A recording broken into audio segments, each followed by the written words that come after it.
Bem-vindos a mais um unboxing do Evangelho de Mateus. Semana passada a gente concluiu a primeira grande parte do Evangelho de Mateus, capítulo 4. O Evangelho de Mateus é o evangelho da catequese, por assim dizer, dos primeiros cristãos. Como vimos lá na introdução aos evangelhos, introdução ao livro de Mateus, e por isso a gente está indo mais devagar nesse desembrulho.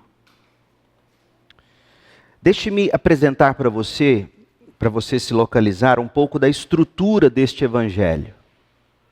Facilita muito quando você enxerga o evangelho como um todo.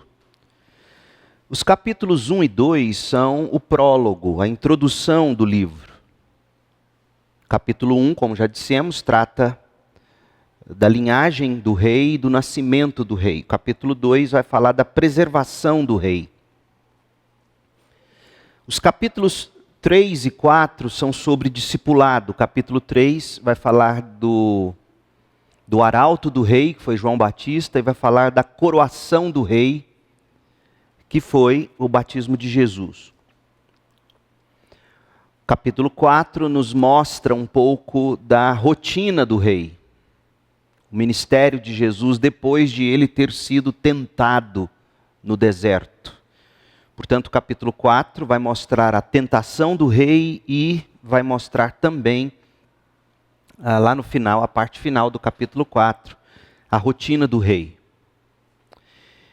E note o seguinte, no final do versículo, o último versículo, ou caminhando para o final do capítulo 4, você vai ter uma expressão mais ou menos assim: tendo Jesus proferido estas palavras, alguma coisa nesse sentido, demonstrando o encerramento de uma das sessões, ou da primeira sessão.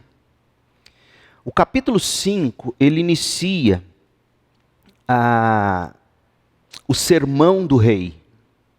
É o primeiro grande sermão de Jesus em Mateus. É o sermão do monte. Você vai ter um outro sermão no capítulo 10. O que eles chamam de sermão missionário, quando Jesus está orientando os discípulos antes de enviá-los. Você vai ter o terceiro sermão no capítulo 13, o sermão das parábolas. Você vai ter o quarto sermão no capítulo 18, o sermão sobre a igreja. E concluindo, caminhando para o final de Mateus, no capítulo 23, 24 e 25, você tem o sermão escatológico dos últimos tempos. Então, como é um discurso ou um evangelho catequético, digamos assim, para discipulado, ele é construído em torno destes 5 grandes discursos de Jesus. O primeiro deles, o Sermão do Monte, capítulos 5 a 7. O segundo, sobre os que ele enviaria, no capítulo 10. As parábolas, no capítulo 13. A igreja, no capítulo 18. E o final dos tempos, nos capítulos 23 a 25. E aí vem a conclusão, ou epílogo, capítulos 26, 27 e 28. Essa é a estrutura de Mateus.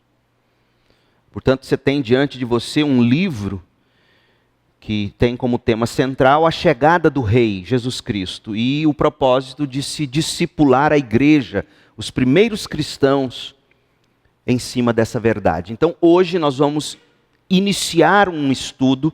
Eu pensei bastante, eu orei e achei que vai ser melhor a gente ir devagarzinho no Sermão do Monte. A gente poderia prosseguir no Sermão do Monte, vendo o sermão como um todo. Eu vou te dar um pequeno esboço dele hoje, lá no final deste unboxing. Mas eu entendo que vai ser importante a gente ir entendendo passo a passo o que Jesus está ensinando. Por quê? Porque o que nós temos aqui no Sermão do Monte, no Sermão do Rei, é a ética do reino de Deus, a ética do reino dos céus. Leia comigo os primeiros 2 versículos de Mateus capítulo 5. Certo dia, quando Jesus viu que as multidões se ajuntavam, subiu à encosta do monte e ali sentou-se. Seus discípulos se reuniram ao redor e ele começou a ensiná-los. Nós vamos desembrulhar só esses 2 versículos hoje. É importante você saber, o Carson, que é um grande comentarista do Novo Testamento, de Mateus também, ele diz que o Sermão do Monte não foi um sermão que foi pregado em poucas horas. O que nós temos aqui é o esboço do que foi tratado em retiro espiritual durante alguns dias. Jesus tinha este hábito de se retirar com os seus, e geralmente ele se retirava nos montes. Se você ler depois em Mateus 15, a partir do verso 19, se não me engano, até o 39, você vai ter essa ideia. Ali fica mais claro que naquele momento Jesus estava numa espécie de retiro de 3 dias com seus discípulos mais próximos. Portanto, não é exagero dizermos que o Sermão do Monte é o que Jesus pregou num retiro de discípulos. E ele vai ensinar, sobretudo, sobre a ética, o caráter do cristão no reino dos céus. Mas deixe-me falar um pouco dos nossos tempos, para você entender a importância, o valor do tema deste sermão, do sermão de Jesus, o sermão do rei, o sermão do monte. A falta de ética, gente, é a grande pandemia do nosso século. Sempre houve, mas as coisas são piores. Questões intrigantes estão sempre ressoando na cabeça das pessoas, na sua, na minha cabeça.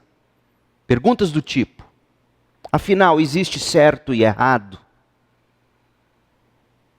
O que é certo? O que é errado? Você já deve ter chegado a uma conclusão do tipo: será que vale mesmo a pena fazer tudo certinho? Porque quem não faz certinho se dá melhor do que eu até na vida. Vale a pena fazer tudo certo. Mas o que é o certo? É a pergunta que se faz. Desde cedo você vê já nos desenhos animados uma espécie de doutrinação, de informação do que é correto, do que é errado. Existe diversos certos e errados. E hoje, na época em que a gente vive, chega a ser um absurdo, uma loucura, você dizer que tem algo que é o certo. O certo é isto. Você vai ser taxado de intransigente, de intolerante, de radical, de fundamentalista, de fóbico, os diversos fóbicos que existem por aí. E o Sermão do Monte, se há algo no Sermão do Monte, é que ele vai dizer o que é certo, preto no branco, branco no preto. Não há tons de cinza na mensagem de Jesus. Outra coisa curiosa é que o Sermão do Monte ele é admirado por pessoas que nem creem em Deus. Uma entrevista recente que viralizou na internet, nas redes sociais, do Elon Musk, num podcast, sendo entrevistado, alguém perguntando se ele aceitava Jesus, e ele disse: eu aceito os ensinos de Jesus. Ele ama os ensinos de Jesus, segundo ele. Ele não cita o Sermão do Monte especificamente, mas as citações que ele faz de Jesus, talvez ele nem saiba, mas são as citações extraídas dos ensinos, dos diversos ensinos diferentes de Jesus, aqui no Sermão do Monte, aqui no Sermão do Rei. Então nós estamos diante de um texto que ele é admirado pela sociedade, mesmo entre aqueles que não acreditam que Cristo é o Filho de Deus. Sendo assim, é importante a gente entender mesmo o que diz o Sermão do Monte, qual é a sua aplicabilidade, e de que modo a gente pode falar dele, já que ele será sempre um ponto de partida em qualquer encontro de evangelização, de discipulado. Alguém falar que gosta dos ensinos de Jesus e você sabe exatamente que ele está fazendo referência, mesmo que sem saber, ao Sermão do Monte. E aí você começa então a chamá-lo para o Sermão do Monte. É muito importante você, nesse sentido, saber como desembrulhar o Sermão do Monte para alguém ou para você mesmo, numa época de tanta confusão. Porque não tem como negar, gente. A gente está vivendo numa época de grande confusão moral. Mark Twain, ele viveu entre 1835 e 1910, ele foi humorista, novelista, escritor americano. Mark Twain declarou o seguinte, abre aspas, de que adianta aprender a fazer o que é certo? Se fazer o que é certo é extremamente trabalhoso, ao passo que fazer as coisas erradas, as coisas de maneira errada, é bem mais fácil e no final rende resultado e o mesmo salário, ele pergunta. E ele acrescenta, o homem não deveria viver sem ética. Mas olha o que é ética para ele. É melhor ter maus costumes que ter costume nenhum. Isso é ética. Para Mark Twain. Silvio de Abreu, ele foi autor da grande maioria das novelas da Globo. Autor de dezenas e dezenas das novelas da Rede Globo de televisão. E ele, quando a novela Belíssima estava no ar, Belíssima foi ao ar final de 2005 e grande parte de 2006, ele deu uma entrevista à revista Veja, nas páginas amarelas, para quem conheceu a Veja, no dia 4 de julho de 2006, e ele fez declarações que são surpreendentes sobre a moralidade do brasileiro. Silvio de Abreu considerou que é alarmante a constatação da desintegração dos valores morais na sociedade brasileira. E revelou que a Rede Globo fez uma pesquisa quantitativa sobre a novela Belíssima. E essa revista, essa entrevista, ou essa pesquisa quantitativa, demonstrou que boa parte dos entrevistados, principalmente das donas de casa, já não valorizavam tanto a retidão de caráter. Isso lá em 2006, quase 20 anos atrás. Ou seja, se a maioria das donas de casa lá em 2006 já não valorizavam a retidão, imagine hoje. Teoricamente, para as pessoas consultadas, Silvio de Abreu disse na entrevista dele, ser uma pessoa má, corrupta, conseguir sair-se bem, enganar o outro, ludibriar, desde que tudo isso faça você completar seus objetivos, as pessoas disseram, isso é válido. É válido ser corrupto. Desde que eu me saia bem. É válido enganar, é válido ludibriar. Não dá para dizer a verdade o tempo todo. Foi o que a entrevista foi revelando. Segundo Silvio de Abreu, os valores morais da nossa sociedade, lá em 2006, estão em processo de desintegração, fecha aspas. Meu Deus, para um autor de novelas da Globo dizer isso. Outra coisa, a mesma pesquisa citada por Silvio de Abreu revelou que há mais interesse dos telespectadores pelos personagens vilões do que pelos bonzinhos. Porque os bonzinhos da novela Belíssima eram considerados enfadonhos, chatos, caretas. Agora vem a pergunta, será que eles não foram pintados exatamente assim, para você ver os bonzinhos como caretas e chatos? Tenho certeza que foi. O legal é o vilão, o humano, o que vive, o que tem vida na vida dele é o vilão, é sempre assim. O Wall Street Journal, um dos mais importantes jornais americanos lidos no mundo inteiro, ele criticando a falta de ética generalizada, ele publicou uma charge que ilustrava o diálogo entre um advogado de defesa e o juiz de um tribunal. O diálogo entre os dois na charge. E a charge trazia o seguinte box de diálogo. Meu cliente está pleiteando absolvição de suas acusações de assassinato. Baseado em quê? Pergunta o juiz. E o advogado do réu responde, baseado no fato de que Vossa Excelência não tem capacidade, não pode legislar moralidade. Fecha aspas. E é exatamente isso que tem acontecido. Um filósofo inglês chamado Bertrand Russell, 1872 a 1970, ele era ateu, extremamente imoral, considerado um dos maiores filósofos da ciência do século XX. Bertrand Russell. E ele ainda influencia a filosofia moderna em grande escala. Ele foi prêmio Nobel, para você ter uma ideia, prêmio Nobel de literatura, em 1950. E por que ele ganhou o prêmio Nobel em 1950? Em reconhecimento dos seus variados e significativos escritos, nos quais Bertrand Russell esforçou por ideais humanitários e pela liberdade de pensamento. E aí ele ganhou o prêmio Nobel de literatura em 1950, este filósofo. E olha o que ele declarou, abre aspas. No meu entender, gente, nós estamos falando de formador de opinião na academia, de todo mundo ainda hoje. Ele disse assim, no meu entender, quando se trata de ética, é impossível produzir argumentos intelectuais conclusivos quanto a seus fundamentos. Não acredito na possibilidade de um argumento teórico em uma questão fundamental sobre ética, foi o que ele disse. Isso é um absurdo, não há fundamentos para ele. E se não há fundamentos, se não há princípios moralizantes, por assim dizer, como é que você vai falar em ética? A ética de que você fala se fundamenta em quê? Não há fundamentos. Não há certo ou errado. Não tem como se falar em ética.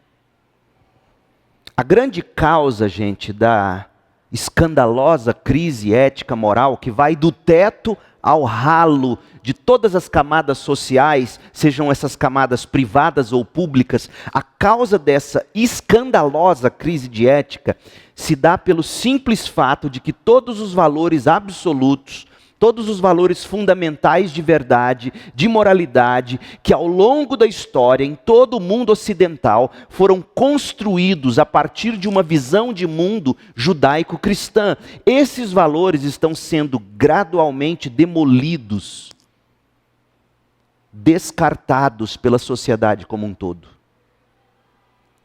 Valores, fundamentos absolutos, repito, que construíram a sociedade ocidental, a nossa sociedade. E não sou eu quem diz isso. Você pega um filósofo da PUC de São Paulo, Dante Donatelli, e ele diagnosticou com muita precisão toda essa problemática, e ele diz o seguinte no livro dele, a moral cristã, ouça bem isso, é um filósofo da PUC de São Paulo, com pós-graduação em Sorbonne, na França, é assim que fala, né?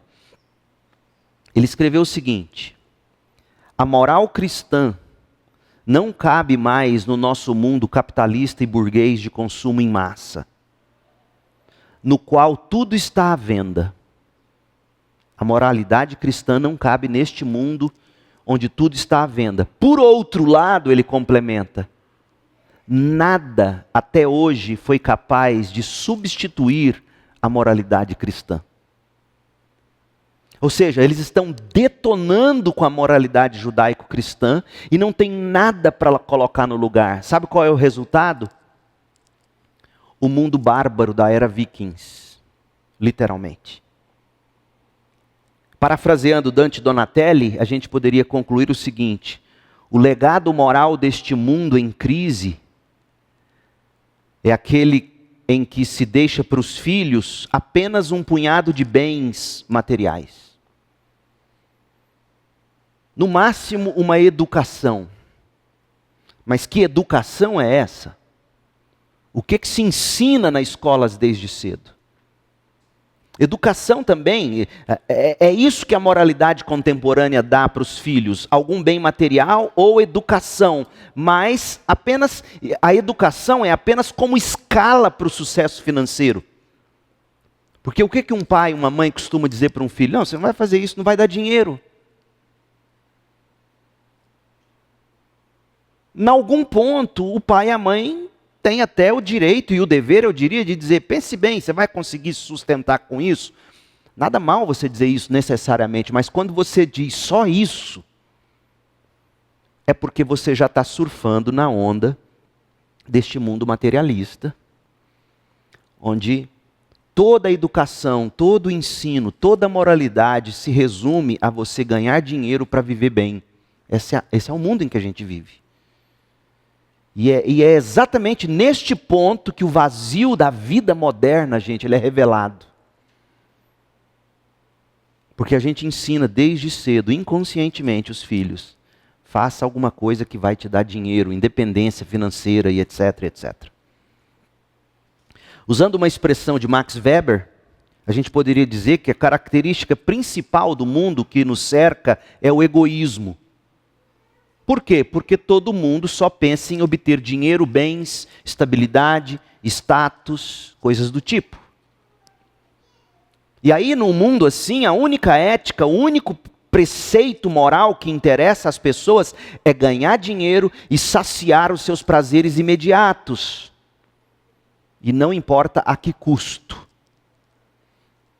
Os fins justificam os meios. É o que se diz e é o que se pratica. Dante Donatelli, aquele filósofo da PUC de São Paulo que eu falei, ele vai dizer que em nome do dinheiro, e eu, Leandro, acrescentaria do prazer passageiro também, tudo é válido. Ao ponto de que, abre aspas, olha o que Donatelli disse, as primeiras lições são tomadas em casa, na convivência diária entre pais e filhos, filhos que são educados a serem vitoriosos a qualquer custo. Ora, gente, vitória sem ética é o que tiranos fizeram e fazem ao longo da história. Essa ética ensinada já desde cedo para crianças, essa ética ou moral de consumo, Dante Donatelli disse, chegou até as igrejas, entre aspas, evangélicas. É um homem que não é evangélico, até onde eu sei, é um estudioso. E Dante Donatelli, falando da ética neopentecostal, olha o que ele disse, abre aspas. Nessas novas igrejas, nascidas para salvar não a alma, gente, é um não evangélico dizendo. Nessas novas igrejas nascidas para salvar não a alma, mas sim a vida material dos homens, a fé deixa de ser algo que revela e absorve os homens em nome da vida eterna para se transformar em uma fé privilegiada, capaz de propiciar, antes de tudo, uma vida material de sucesso. Fecha aspas. Ele foi na mosca, certeiro. Porque é exatamente isso que os púlpitos, e eu diria não mais apenas os neopentecostais. Os púlpitos da maioria das igrejas evangélicas estão interessados em fazer melhorar, em dar sucesso à vida material de seus membros, de suas ovelhas. Então, a fim de aplacar a culpa da consciência, o que as pessoas têm feito? Porque lá no fundo nós temos qualquer ser humano, seja ele ateu ou mais piedoso dos crentes, qualquer ser humano, ele tem cravado no coração dele a lei de Deus, é o que Paulo diz em Romanos 2. E portanto, qualquer ser humano, quando está andando na contramão dos preceitos do seu Criador, adivinha? Ele não vai viver bem, ele vai viver em crise. Então, de que modo o ser humano, vivendo no mundo em que a gente vive, tem buscado aplacar a consciência dele, que o tempo todo o acusa, ora, de diversas maneiras, tentando mudar o imaginário das pessoas, tentando mudar valores, destruindo fundamentos. Mas as pessoas têm criado desculpas eficientes para a falta de ética e de moral. Um comentarista do The New York Times, ele escreveu que em nossa cultura diet, o pecado diet tem encontrado lugar nas prateleiras ao lado de outros prazeres de baixa, não caloria, mas baixa culpabilidade.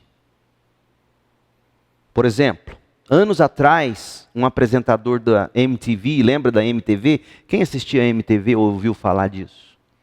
Pois é, um apresentador, existe ainda? MTV?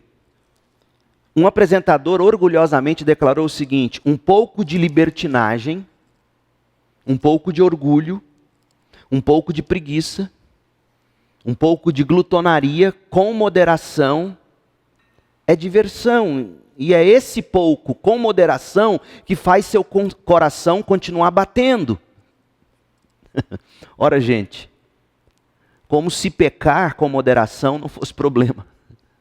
Mas é a cultura na qual a gente vive. Pecados de baixa culpabilidade. Pecados diet. A ausência de ética e de moral produz feiura. E uma coisa interessantíssima, gente. Você já notou a criança? A criança é absolutamente sincera. De tão sincera, constrange os pais. Chega um sujeito feio perto de uma criança, a criança... E o pai, que isso, menino? Não é assim? Você já notou? A criança fala a verdade, com base, em primeiro lugar, nem tanto pelo que ela já aprendeu de moralidade,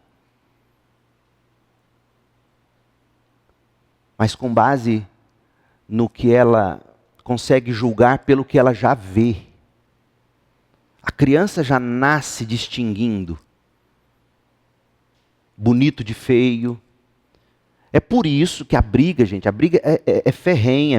Já recebi vários links de um novo seriado de desenho aí da Netflix, mostrando o personagem com mudança de pronomes e de gênero do nome, evolução dos dinossauros.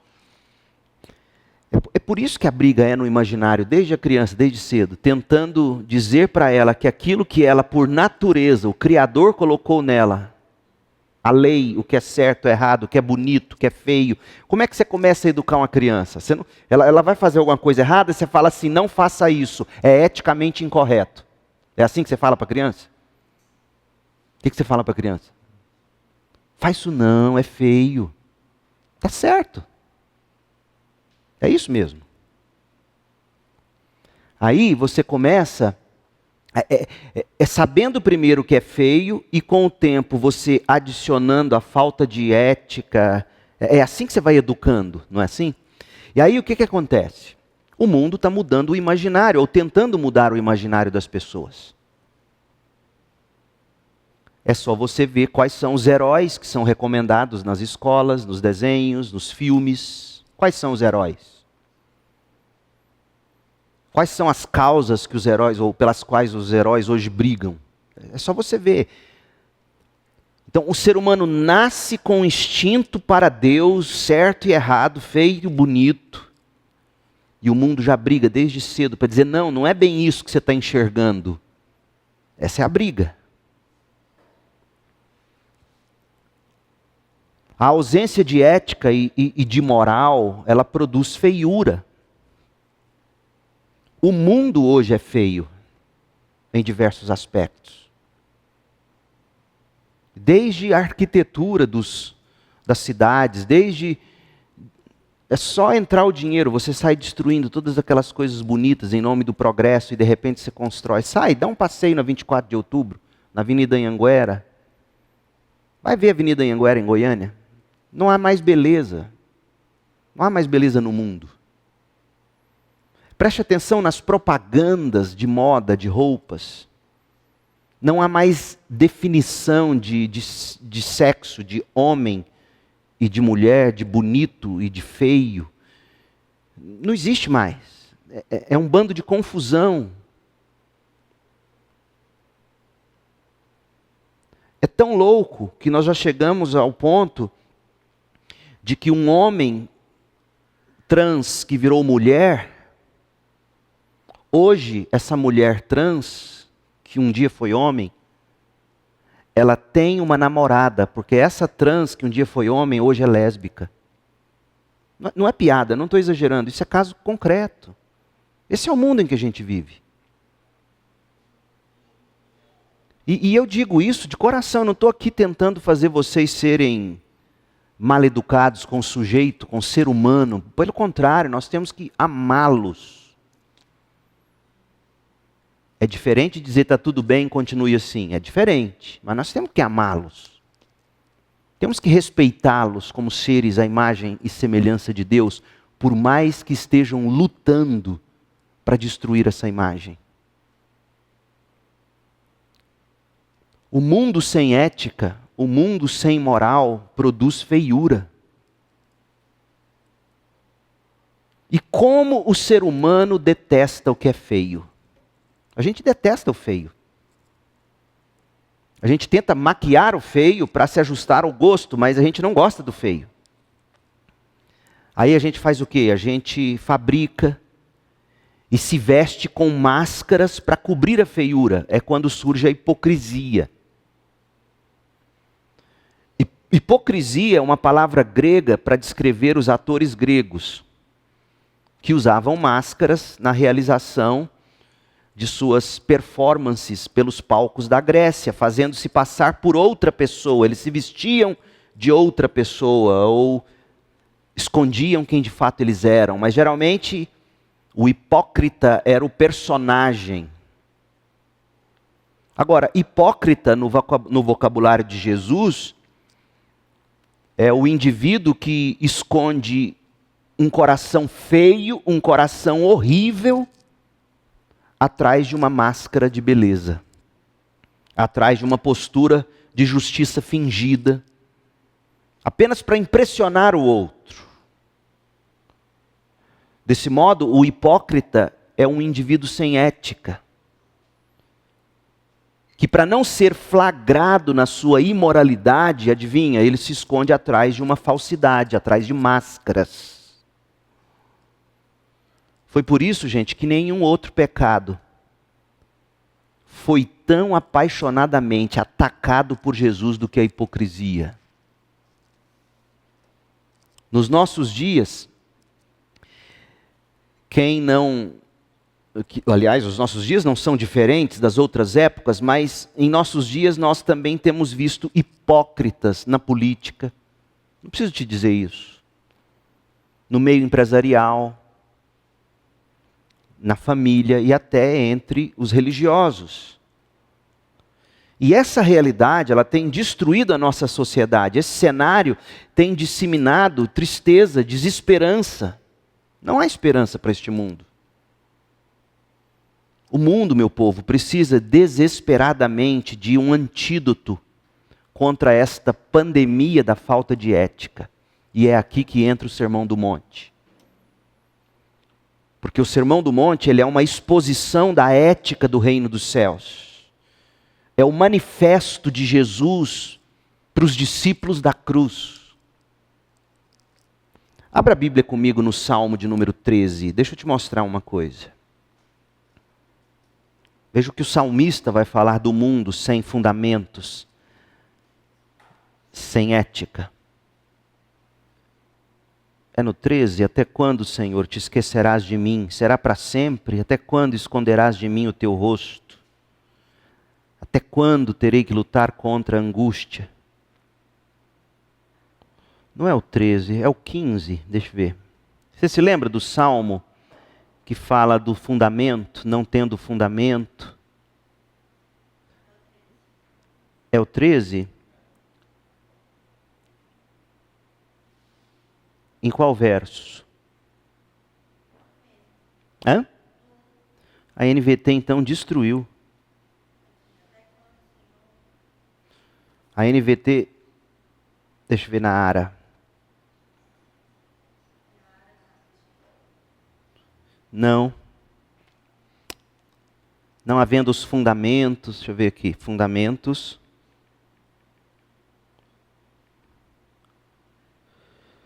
Ah.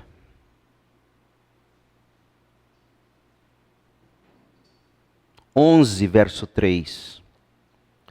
11, verso 3. Vamos ler o Salmo, é o Salmo 11, são 7 versículos. Eu vou ler na ARA, Almeida Revista Atualizada. No Senhor me refugio. Como dizeis, pois, a minha alma, foge como um pássaro para o teu monte? Porque eis aí os ímpios, eles armam o arco, dispõem a sua flecha na corda, para as ocultas dispararem contra os retos de coração. Ora, destruídos os fundamentos, que poderá fazer o justo? Percebe? Não há esperança quando fundamentos são destruídos. E onde está a solução para um mundo onde fundamentos são destruídos? Versículo 4. É colocar Deus, ou deixar Deus ser Deus no seu trono, ser soberano. O Senhor está no seu santo templo. Nos céus tem o Senhor seu trono. Os seus olhos estão atentos, as suas pálpebras sondam os filhos dos homens. Portanto, o que o salmista lamenta aqui é exatamente o que estamos vivendo hoje.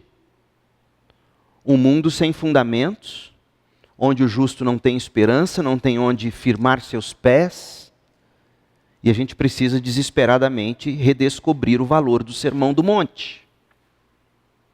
Esse nome, Sermão do Monte, foi usado pela primeira vez por Agostinho, o pai da igreja, século 4, 5 depois de Cristo. E apenas neste sermão, num só lugar, você tem os pontos principais da doutrina de Cristo, que se traduz numa vida de devoção e de santidade. Esse texto da Bíblia, Mateus capítulo 5, 6 e 7, esse texto expõe o comportamento que Jesus espera de cada um dos seus discípulos. Mas tudo começa no coração, não no comportamento. Porque se você não entender o lugar das bem-aventuranças no Sermão do Monte, já que as bem-aventuranças é o coração do crente, você vai achar que o Sermão do Monte tem a ver só com o seu comportamento e não com o seu coração. Na verdade, o Sermão do Monte, o miolo, o cerne, são as bem-aventuranças. O coração que é descrito nas bem-aventuranças se traduz em todo o ensino do Sermão do Monte, percebe? Jesus sabe que o problema do ser humano é o coração. Então nós precisamos deste texto, a gente precisa do Sermão do Monte. É por isso que eu entendi que nós não vamos fazer um unboxing panorâmico, nós precisamos caminhar no Sermão do Monte, aprender com o Sermão do Rei sobre o coração e o comportamento do homem criado à imagem e semelhança de Deus. Mateus, na sua introdução do Sermão do Monte, Mateus 5, de 1 a 2, e é nisto que nós vamos nos deter, encerrando o unboxing de hoje. Mateus 5, de 1 a 2, nos mostra quão significativa é a mensagem para os cristãos, os cidadãos do reino dos céus. Observe, a primeira coisa que eu quero que você veja em Mateus 5, versículo 1. Os cidadãos do reino dos céus devem crescer no conhecimento de Deus. É a primeira coisa que você tem que entender. Jesus aqui, versos 1 e 2, ele está chamando os seus discípulos literalmente para um retiro. Verso 1. Certo dia, quando Jesus viu que as multidões se ajuntavam, subiu à encosta do monte e ali se sentou. Seus discípulos se reuniram ao redor dele. E ele começou a ensiná-los. Veja, o capítulo 4 demonstra que Jesus estava sendo apertado pela multidão eufórica, que queria mais dos milagres de Jesus, que queria mais das coisas impressionantes que Jesus fazia. E aí Jesus diz, olha, é preciso neste momento eu pegar os meus discípulos, pelo menos aqueles mais próximos de mim, tirá-los um pouco desta muvuca da multidão, subir com eles à encosta do monte, ficar ali em retiro durante alguns dias e começar a ensinar a eles mais profundamente sobre a ética, sobre a vida, sobre o coração e o comportamento do cidadão do reino dos céus. Porque lembra o que eu disse no início? D.A. Carson, falando que este sermão, como era costume de Jesus, não foi pregado em apenas algumas horas, alguns dias de retiro. Então, veja, capítulo 4, verso 23, veja como Jesus sente a necessidade de se apartar da multidão e se reunir em particular com os seus discípulos para ensiná-los. Mateus 4, 23. Jesus viajou por toda a região da Galileia, ensinando nas sinagogas, anunciando as boas novas do reino e curando as pessoas de todo tipo de doenças. As notícias a seu respeito se espalharam até a Síria, e logo o povo começou a lhe trazer todos que estavam enfermos. Qualquer que fosse a enfermidade ou dor, quer estivessem possuídos por demônios, quer sofressem de convulsões, quer fossem paralíticos, Jesus os curava. Grandes multidões os seguiam, gente da Galileia, de Decápolis ou das 10 cidades, de Jerusalém, de toda a Judéia e da região a leste do rio Jordão. O que Jesus faz? Capítulo 5, certo dia, quando viu que as multidões se ajuntavam, ele disse: não dá para eu ficar entretendo multidão com milagres. Eu preciso aprofundar o conhecimento dos meus discípulos. É por isso que ele sobe a encosta do monte, se senta e os discípulos se reúnem ao redor dele e ele começa a ensiná-los. John Stott, no comentário dele do Sermão do Monte, diz que o Sermão do Monte, na verdade, é uma versão condensada dos ensinos de Jesus. Ensinamentos estes proferidos aos discípulos em períodos de retiro espiritual. Como eu disse, uma espécie de acampamento de verão, quando Jesus ocupava o tempo dos seus discípulos com lições profundas sobre o reino dos céus, porque o cidadão do reino de Deus deve crescer no conhecimento de Cristo. Pedro entendeu isso.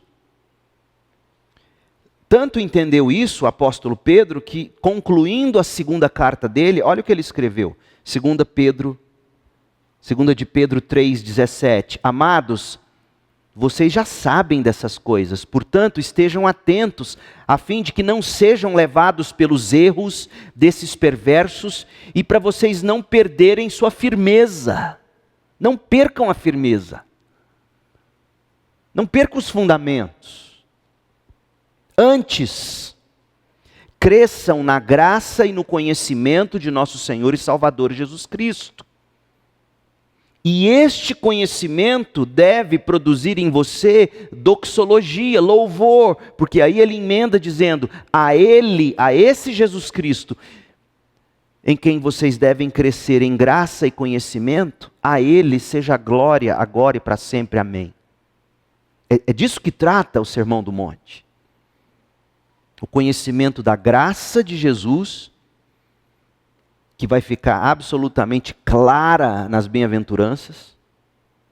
Os que choram serão consolados. Isso é graça.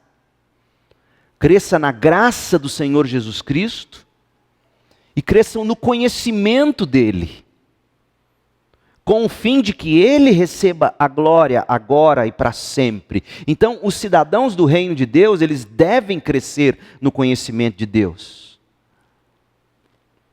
Mas a pergunta é disto mesmo que trata o Sermão do Monte? Veja, deixa eu te mostrar para vocês algumas correntes de interpretação que se adotam para o Sermão do Monte. Por exemplo, há os que dizem que o Sermão do Monte trata de uma ética ideal utópica.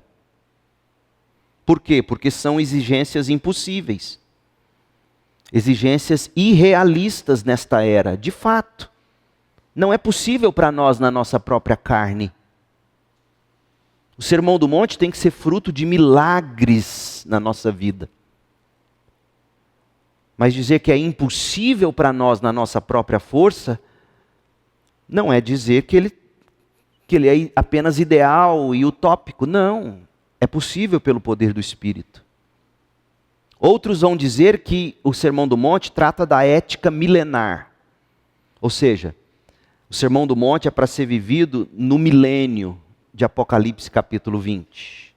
De novo, não é isso.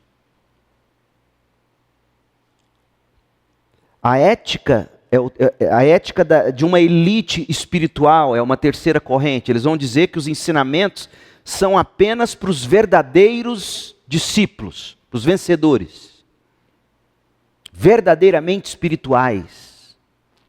E não é isso. Porque Sermão do Monte, na verdade, é santificação na prática. E sem santificação ninguém verá o Senhor. Outros vão dizer que é a ética do fim dos tempos. Eles dizem que Jesus sabia que o final se aproximava, então ele deu princípios para o período do fim. É uma ética provisória, para o final dos tempos. Mas não é isso. É para se viver assim em todos os tempos. Outros vão dizer que o Sermão do Monte é uma ética intencional, interna. A intenção e a motivação interna da pessoa é que é o impulso para o sermão. Mas não é, Jesus não está falando só do que você tem que desejar. Ele está falando do que você tem que fazer. Porque aquilo que fica apenas no campo do seu desejo e não tem realização, de fato, não existe. É por isso que Paulo vai dizer para você pensar naquilo que é verdadeiro. Porque tem gente que cria toda uma imagem de si mesmo apenas naquilo que ela imagina. Assim vivem os loucos. O Sermão do Monte não é apenas uma intenção.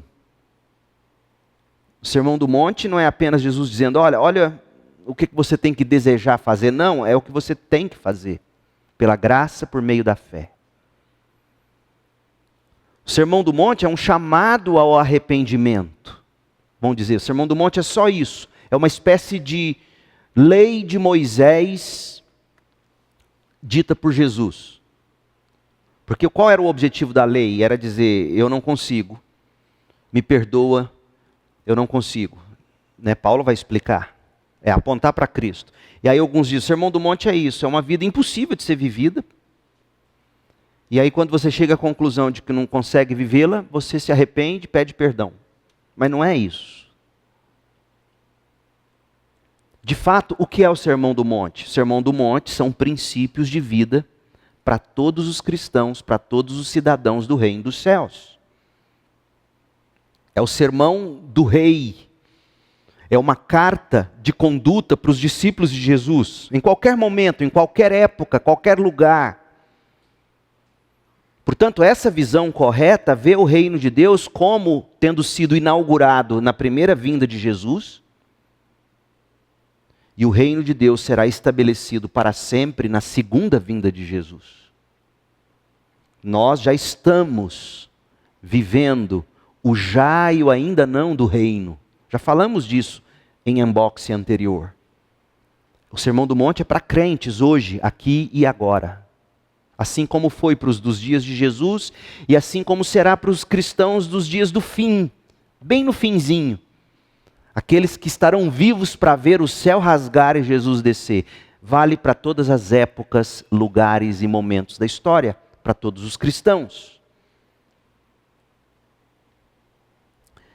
Então, em primeiro lugar, a gente aprende que é para a gente crescer no conhecimento e na graça do Senhor Jesus Cristo. A segunda coisa, o cidadão do reino dos céus deve ponderar no conteúdo da palavra de Deus. Versículo 1 diz que certo dia, quando Jesus viu as multidões, que as multidões se juntavam, subiu à encosta do monte e ali se sentou. Seus discípulos se reuniram ao redor dele. Essa atitude de Jesus sentar para falar, ela é significativa. Porque um rabi, um mestre da lei, ele não ensinava apenas quando ele estava sentado. Você se lembra de Deuteronômio, quando fala para você ensinar o filho ao caminhar, ao deitar? Lembra? Você ensina o tempo todo. Assim era o rabi. Mas quando o rabi tinha algo que exigia maior compenetração do ouvinte, ele sentava e dizia: agora escuta o que eu vou dizer. É isso que Jesus está fazendo aqui. Lembra que ele está vindo do barulho da multidão, que estava julgando ele, definindo ele pelos milagres, pelos exorcismos.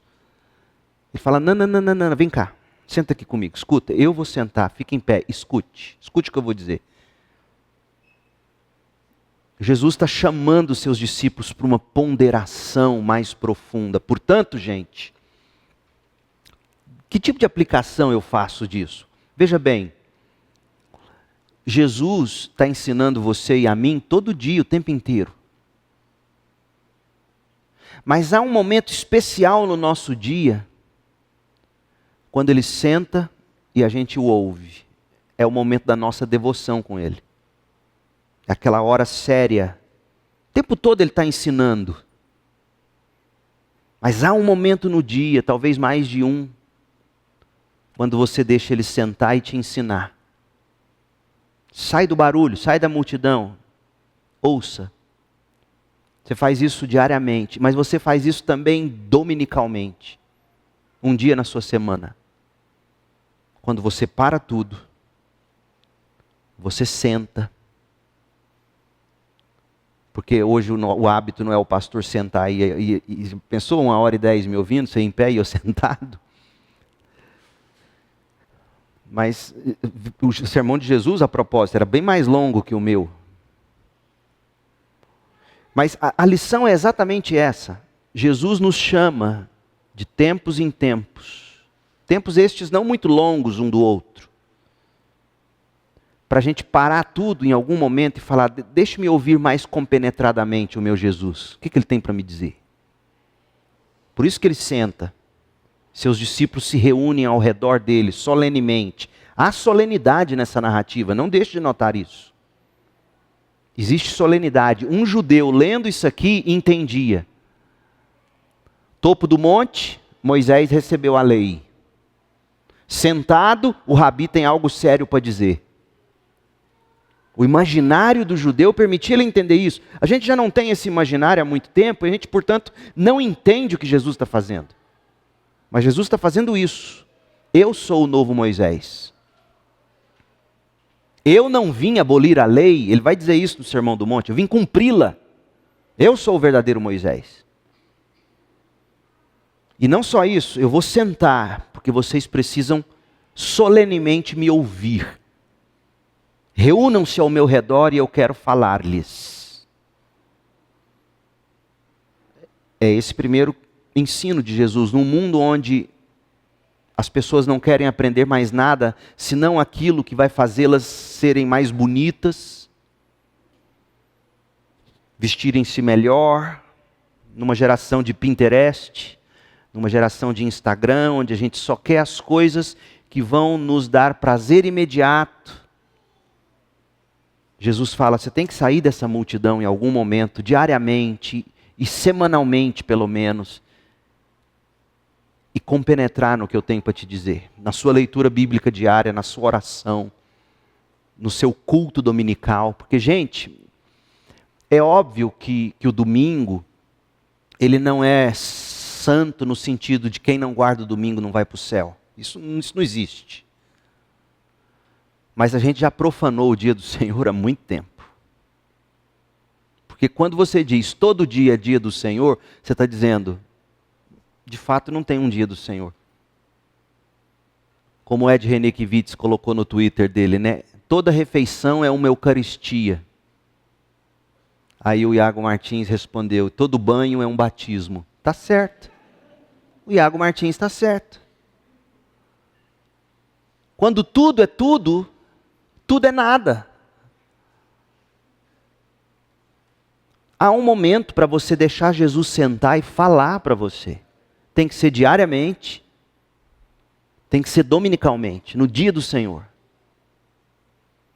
Onde se você tiver como sobreviver sem trabalhar no domingo, não trabalhe. Agora eu entendo, tem que ter médico, tem que ter pronto-socorro, tem que ter várias coisas acontecendo. Imagina a polícia não trabalhar no domingo. Enfim, vocês entendem onde eu quero chegar? Há de se ter um momento onde você deixa Jesus sentar, você solenemente ao redor dele, compenetra-se e o ouve falar. Para você aprender, crescer na graça e no conhecimento, estabelecer seus fundamentos para você viver nesse mundo mal. E a última coisa,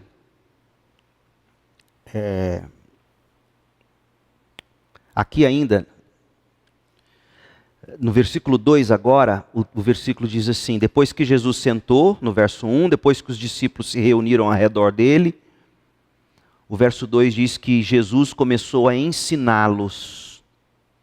Infelizmente, a NVT, a ARA, Almeida Revista e Atualizada, ela omite um verbo e um substantivo do verso 2. Em inglês existe, porque existe no grego. O verbo é abrir e o substantivo é boca. Portanto, o verso 2 é: e abrindo a sua boca, Jesus passou a ensiná-los dizendo.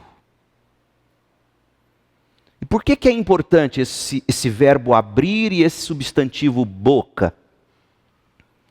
Porque abrir a boca e dizer era uma expressão utilizada para descrever alguém que estava abrindo a sua cabeça e derramando o seu coração para o outro. É o que Jesus está fazendo aqui. Abrindo a sua boca, ele passou a ensiná-los dizendo. É Jesus abrindo a mente e derramando o coração nos seus discípulos neste ensino. O Sermão do Monte, porém, portanto, ele requer de nós amor pelo que Jesus está dizendo. Porque o Sermão do Monte é uma carta que contém instruções preciosas, carregadas de amor. É um convite para um conhecimento íntimo do coração de Jesus, dos caminhos de Deus. Essa postura de Jesus, sentado, solenemente os discípulos ao redor dele. Meu povo, há de se ter solenidade em algum momento da sua vida. Há de se ter silêncio em algum momento da sua vida. Há de você tirar o fone um pouco do ouvido em algum momento e escutar o silêncio, de vir para a solenidade do culto público. Meu Deus, não há mais solenidade alguma no meio evangélico brasileiro. Só barulho e bagunça em nome de fogo do Espírito. Há uma solenidade, você precisa enxergar isso aqui. Sobe o monte, remetendo a Moisés, se assenta como o rabi que tem algo solene, importante a dizer, a solenidade das pessoas ao redor dele, e a palavra que Mateus escolhe para dizer. Mateus ouviu esse sermão diversas vezes, porque outra coisa sobre esse sermão, Jesus não pregou esse sermão uma única vez, ele pregou várias vezes. Tanto que se você comparar o Sermão do Monte de Mateus com o Sermão do Monte de Lucas, você vai ver algumas diferenças. E os críticos falam, está vendo? Há contradição na Bíblia. Não, é que as fontes que Lucas usou foram umas, que ouviram esse retiro espiritual em outro momento. Mateus em algum momento ouviu isso. E Mateus em algum momento percebeu que Jesus não apenas ensinava como um professor que fala da matéria sem colocar na matéria o coração. Não, Mateus está dizendo para nós, quando ele sentou, quando a gente se ajuntou ao redor dele para ouvi-lo solenemente, gente, a gente via, ele abriu a mente dele e derramou o coração dele diante de nós. Não é à toa, portanto, que lá no final do Sermão do Monte, você lembra a conclusão de Mateus? Aquela multidão que ouviu ficou maravilhada. porque havia ali diante deles alguém que falava com autoridade, não como os escribas e fariseus que não tinham o coração nisso. Jesus quer seu coração quando você senta para ler a Bíblia. Ele quer sua intenção, Ele quer seu amor. Porque é assim que Ele se derrama diante de nós, quando Ele profere suas palavras. E sobre o que Jesus vai falar quando Ele abre a mente e derrama o coração? Ele vai falar do caráter do crente, Mateus 5, de 3 a 12. Ele vai falar do comportamento do crente, Mateus 5, de 13 a 48. Veja que ele começa com o coração, com o caráter, as bem-aventuranças. Depois ele fala do comportamento. E quando ele vai falar do comportamento, no capítulo 5, de 13 a 48, ele vai dizer, olha, vocês são sal e luz. Eu não vim revogar a lei, eu vim cumpri-la. E aí ele corrige interpretações erradas sobre a lei. Ouviram o que foi dito? Eu, porém, vos digo. Ouviram o que foi dito? Eu, porém, vos digo. Aí muita gente pega isso para dizer, está vendo? Jesus está condenando a lei de Moisés. Não, ele cumpriu a lei de Moisés. Ele está condenando as interpretações erradas que rabis antes dele fizeram sobre a lei.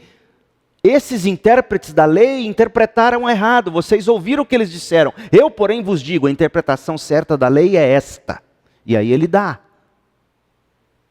Aí ele vai falar da ira, ele vai falar do adultério, ele vai falar do divórcio, ele vai falar de juramentos e de votos, ele vai falar sobre vingança, ele vai falar sobre amor pelos inimigos, o comportamento do crente. Agora, só consegue se comportar assim quem busca ter um coração cujo raio-x está nas bem-aventuranças. Só o coração das bem-aventuranças produz um crente com comportamento como que se lê a partir do verso 13 do capítulo 5 até o 48. Então ele trata do coração do crente, do caráter, ele trata do comportamento, em segundo lugar. Em terceiro lugar, ele vai tratar do cristianismo do crente. Capítulo 6, é o cristianismo do crente. Ele vai começar dizendo no capítulo 6 que a espiritualidade do cristão não é para ser elogiada pelos homens. Ou seja, a espiritualidade cristã não é performance. É por isso que eu chego a tremer quando eu não sinto raiva, confesso, de ver gente chorando nos rios de YouTube, de Instagram, falando do seu momento devocional com Deus, porque é exatamente isso que Jesus está combatendo, meu Deus do céu. Você não, é igualzinho aquele fariseu que chegava na esquina e... Ai, eu jejuei hoje, olha, passei óleo no cabelo. Ai, ai. E Jesus fala, não é assim. Entra no seu quarto em secreto, fecha a porta, e seu pai que te vê em secreto, não tem live de devocional, meu Deus do céu. O cristianismo do crente é uma espiritualidade que não é para ser elogiada pelos homens.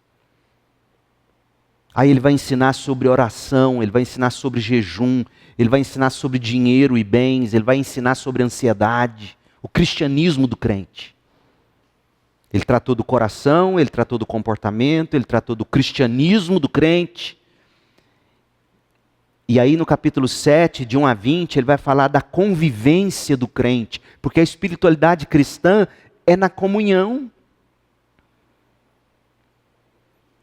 Sabe o que é uma igreja local? É um bando de gente doente, confinada, machucando um ao outro o tempo todo. E Deus dizendo, não se apartem, resolvam. Peçam perdão, perdoem, demonstrem para o mundo que é uma nova humanidade. São aqueles que vão se amando, vão crescendo, vão se ajudando. A espiritualidade cristã ela é comunitária.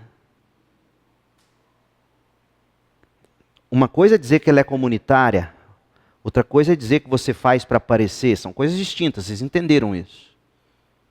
Porque aquilo que eu faço em secreto é para me capacitar para eu viver em comunidade. E aí eu não vou julgar os outros, capítulo 7. E é curioso que dentro desse contexto de convivência, Jesus vai falar da oração eficaz.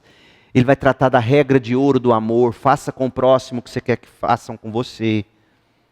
Ele vai falar da porta estreita, ele vai falar da árvore e seus frutos. E frutos aqui relacionados à boa convivência entre crentes. A convivência do crente, no capítulo 7, de 1 a 20. E no capítulo 7, de 21 a 29, o compromisso do crente. Quem são os verdadeiros discípulos? A construção sobre a rocha, ele vai falar da casa sobre a rocha. E ele vai apresentar a reação que as pessoas tiveram quando ouviram, assistiram, receberam aquela mente aberta diante deles e aquele coração sendo derramado. Elas se maravilharam. Então é isto que nós vamos ver a partir do próximo unboxing. Nós vamos mergulhar no caráter do crente, uma bem-aventurança de cada vez. Então, relaxa. Nós não vamos ver toda semana que vem, uma de cada vez. Eu não tenho pressa, já disse que eu vou sair daqui num paletó de madeira. Então, terminado o caráter, o coração, a gente vai para o comportamento, ainda no capítulo 5, depois o cristianismo no capítulo 6, depois a convivência no capítulo 7, e o compromisso do crente na conclusão do capítulo 7. Portanto, meu povo, num mundo doente, por falta de ética e de moral, o Senhor está chamando você a subir o monte com Ele. Ele se assenta. Ele quer que você se organize ao redor dele. E solenemente, amorosamente, avidamente, o ouça falar. Porque o que ele tem a nos dizer aqui nesta palavra é algo que é do coração derramado para nós. Porque veja, meu povo, não basta você saber o que é certo. Você tem que viver o que é certo. Lunáticos vivem no mundo da lua, não é isso que a gente diz? O que é um lunático? É aquele que ele vive só do que ele pensa, do que ele tem vontade de um dia fazer, mas nunca faz. Isso é um lunático. A vida dele são as histórias que ele cria na cabeça dele ou dela e nunca concretizam. Isso é um lunático. Essa vida não existe. Existe só na cabeça. Mas Jesus te chama para sonhar e fazer, para conhecer e praticar. Porque nós crentes, nós somos muito bons em defender a verdade, mas nós somos péssimos em viver a verdade. O psicólogo austríaco Alfred Adler, 1870, 1937, quando ele morreu, ele teve razão quando ele disse, eu termino com essa frase dele, Alfred Adler, ele disse assim: é mais fácil lutar pelos seus princípios do que viver por eles. É mais fácil lutar pelo Sermão do Monte, dizendo que é palavra de Deus, do que viver o Sermão do Monte. E Jesus nos chama a viver o Sermão do Monte. Que Ele mesmo nos abençoe, nos capacite a vivê-lo. Perguntas? Diga lá, Amanda. O Sermão do Monte é um dos textos mais famosos, né, de Jesus e da Bíblia. E, com certeza, o mundo, como o senhor disse, está rejeitando, né, a moral judaico-cristã e tal. Porém, tem outra vertente, né, de pessoas que, apesar de não serem cristãs, elas recortam para si um Jesus moralista, né, vamos dizer assim. E aí citam o Sermão do Monte a rodo, né? E nessa mesma veia, a gente vê muita pregação também, mesmo nas sermões, né, na igreja evangélica, sermões que tendem para o legalismo, para um moralismo mais superficial, que usam do Sermão do Monte para se embasar. E eu fico refletindo assim também, às vezes até na nossa vida, se a gente procurar essa questão do comportamento, pelo comportamento, é muito fácil da gente começar a caminhar numa superficialidade. né, assim, uma obediência meio rasa, meio que sem tratar e sem encarar algumas coisas mais profundas que impedem você de viver aquele pleno temor de Deus, né? Então, enfim, senhor... Você quer que eu comente? É. O quê, especificamente? Porque eu concordo com o que você está dizendo em tudo. Porque o sermão como que a gente sai desse perigo, né? Inclusive que os descrentes querem nos forçar a assumir, né? Entendi. Isso. É a boa pergunta. O que eu diria é o seguinte: é você tentar relacionar todo e qualquer ensino prático do Sermão do Monte com o que Jesus diz nas próprias bem-aventuranças do Sermão do Monte. Por isso que eu quero tentar mastigar uma por uma. Então, como é que um marido ou uma esposa que luta com adultério no coração, e só de olhar para uma mulher você já cometeu adultério, Jesus vai falar isso. Como é que você luta para não adulterar no coração? Você tem pelo menos 2 bem-aventuranças. Jesus diz: bem-aventurados que choram, serão consolados. Choram pelo seu pecado. Deus, eu não tenho conseguido. Outra bem-aventurança que diz: bem-aventurados os limpos de coração, porque verão a Deus. Deus, olha esse coração pornográfico meu. Percebe? Quando você aprende a travar suas lutas no seu quarto secreto, oração do capítulo 6, quando você consegue voltar de novo e de novo para as bem-aventuranças, você, uma vez ou outra, até se pegará cometendo adultério no coração, digamos. Mas você estará em pé, em luta, não se conformando com isso. Não posso aceitar isso. Uma vez um jovem me procurou lá em Campinas, dizendo: pastor, eu oro. Essa noite mesmo, eu fiquei desesperado orando: Deus, eu não quero mais ter um coração assim impuro. Eu sonhei a noite inteira com pornografia. Eu falei: a primeira coisa é você se ajoelhar ou levantar e dizer: Deus, olha o que aconteceu com o meu coração essa noite. Percebe? A nossa luta ela é travada assim, de joelho, voltando-nos para as bem-aventuranças. Eu quero te ver. E um coração que não é puro não te vê. Eu não estou te vendo. Eu estou conseguindo ver mais pornografia do que o Senhor. Eu vejo mais beleza no pecado do que no meu Salvador. Entendeu? A luta ela é travada nesse nível. Porque é isso que Jesus quer dizer quando ele diz. Porque muitos vão bater no peito e dizer: estou 50 anos casado com a mesma mulher, nunca adulterei. E Jesus fala: espera um pouco. Aí se o cidadão é honesto, ele fala: o senhor tem razão, Senhor Jesus.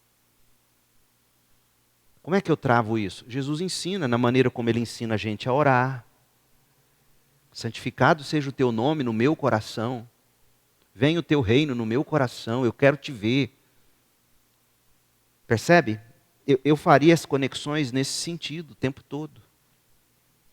Quando se trata da vingança, como nós vamos ver, Jesus vai falar da vingança, vai falar da ira, vai falar da cobiça.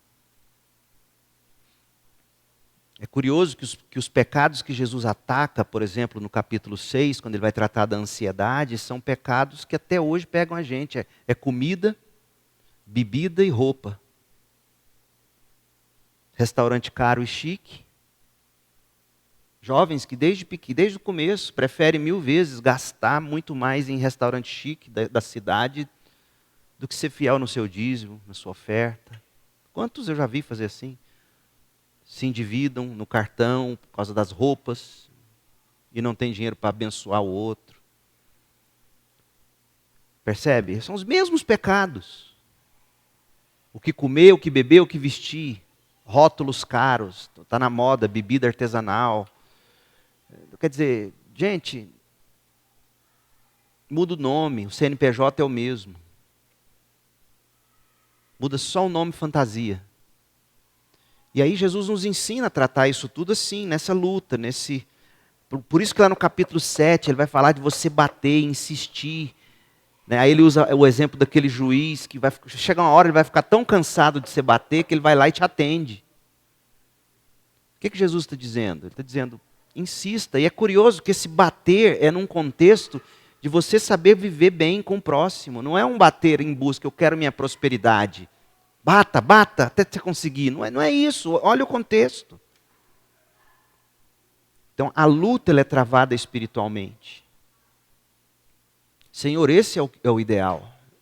É nem cobiçar no coração, mas eu tenho cobiçado, o Senhor sabe. Aí você chora. E Ele te consola. E aí você busca a pureza de coração e de repente você descobre que você está vendo Deus.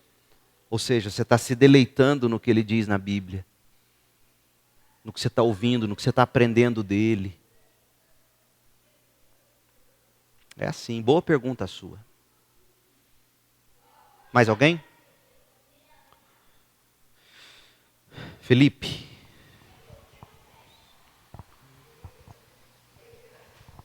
Pastor, o senhor comentou sobre guardar o dia do Senhor, e eu queria saber se o senhor encara o guardar o sábado, o mandamento, como uma lei moral, então a gente precisa cumprir ela hoje, ou como uma lei cerimonial, entendendo que o fim dela foi em Cristo. Eu não sei se eu gosto muito dessas dicotomia que a gente tem que em algum momento fazer para ficarmos mais didáticos. Mas em se tratando do sábado, dos 10 mandamentos, o nosso descanso é Cristo. Isso está muito claro no Novo Testamento. Né? Nós somos convidados de novo a esse descanso. E o domingo, ele não é o sábado do cristão, no sentido de guardar. Porque se eu não guardar, eu firo. É no sentido de fazer isso, de solenemente você ter um dia, pelo menos, da sua vida, da sua semana, para ouvir o Senhor ensinando e falando. Essa é a ideia. Então, quando a gente cai na sua pergunta, e sua pergunta é muito legítima, não estou desfazendo dela, mas a gente corre um risco de ainda ficar na letra da lei. Porque o que o Senhor quer é esse coração que entende que todo dia eu tenho que ter um ou mais momentos solenes, eu e meu Deus. Pelo menos um dia da minha semana, eu também tenho que tentar ter isso. Não como uma obrigação apenas, mas como um deleite, porque tem como você guardar o domingo sem deleite, você vai estar pecando. A mesma coisa é o dízimo, as pessoas falam, não tem dízimo no Novo Testamento. De fato, não tem uma regra. Porque no Novo Testamento, Paulo, Jesus mesmo, Mateus 13, o que ele vai dizer? Ele vai dizer, façam essas coisas sem omitir as outras, ou seja, na cabeça do judeu, na cabeça daquele primeiro povo, no mínimo 10% você já dá para Deus. Isso não era nem discutido. O chamado do Novo Testamento é para você dar muito mais de 10%. E dar com alegria, segundo os Coríntios 9. Então, eu estava ouvindo e lendo, a gente está lendo, né, o plano de leitura anual, lendo a lei sobre os escravos, os servos. Eu falei, meu Deus, há tanta coisa na lei, que se você pinça ela fora de um contexto, ela assusta. Por exemplo, você feriu o escravo, se o escravo morrer, não sei o que, se ele não morrer, ele volta, porque é propriedade do seu senhor. Fala, meu Deus, como é que você vai fazendo sentido dessas coisas da lei? O que eu posso dizer é que naquele tempo, não havia qualquer moralidade com relação ao ser humano. A Israel, cuja revelação de Deus ela é progressiva, aquilo já era graça em comparação ao resto do mundo de uma maneira absolutamente espantosa. É isso que você tem que entender quando você lê Êxodo. Poxa, mas Deus deixa isso? Não, presta atenção, Êxodo foi escrito num contexto onde, se você sai do Êxodo e vai ver o que se praticava entre os povos daquela época, eram barbaridades horrorosas. É a revelação progressiva de Deus trazendo moralidade. Então eu trataria o sábado dos 10 mandamentos, até porque é o seguinte, a gente cobiça toda hora. A gente cobiça toda hora. E tem um mandamento, não cobiçarás. É uma advertência do Senhor, dizendo, nós somos convidados ao descanso. Nosso descanso é Cristo. E uma maneira didática e prática de nós nos lembrarmos disso é que diariamente nós temos um momento solene com Deus. Meu quarto secreto. E semanalmente eu tenho um dia com Ele. Na comunhão dos meus irmãos. Isso é extremamente didático. Extremamente didático. Esses ritmos da graça, vamos dizer, a gente precisa como crente descobrir isso. A nossa teologia protestante, ela roubou de nós muita coisa importante com medo da gente virar católico. Por exemplo, a gente não guarda a quaresma e com boas razões. Boas razões teológicas. Por outro lado, a gente não tira sequer uma época do ano para fazer algum tipo de jejum mesmo.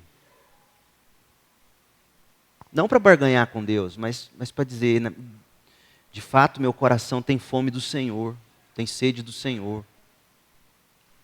Percebe? O protestantismo, nessa luta contra o catolicismo, ele acabou destruindo um monte de coisa. Por exemplo, a espiritualidade protestante, a igreja local é um acessório para muita gente. Não é a igreja que salva. E verdade, a igreja não salva. No catolicismo, não. Se você não participar da missa, da Eucaristia, você não é salvo. No protestantismo, não é assim. E aí a gente fala, a igreja não salva, aí o que a gente faz? A gente dá valor nenhum na igreja. E aí a gente acha que não precisa congregar, a gente acha que está certo, eu e Deus estamos bem, não preciso da igreja. Então, o que eu acho que a gente tem que fazer, Felipe, é extrair os princípios norteadores que o Novo Testamento nos dá para a gente ler.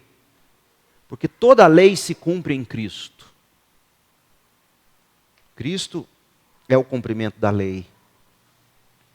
Ele é o nosso descanso nesse caso. Então, como é que um cristão lê o mandamento de diz para guardar o sábado, o dia do Senhor? Ele diz, minha alma tem que aprender a descansar em Cristo. Minha alma tem que aprender a descansar em Cristo. E de modo prático, pelo menos uma vez ao dia, eu vou tirar um tempo para mim, com Deus. Solenemente. E pelo menos uma vez por semana, o domingo, o dia que o Senhor ressuscitou, o primeiro dia da semana, significativamente a gente diz, a semana não começa na segunda, a semana começa no domingo. Você tem que se lembrar disso todo sábado. A semana começa amanhã, não é segunda.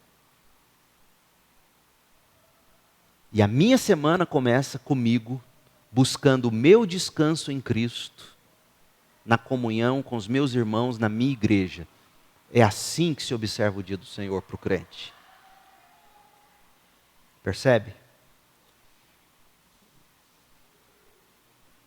O que mais? Tá bom?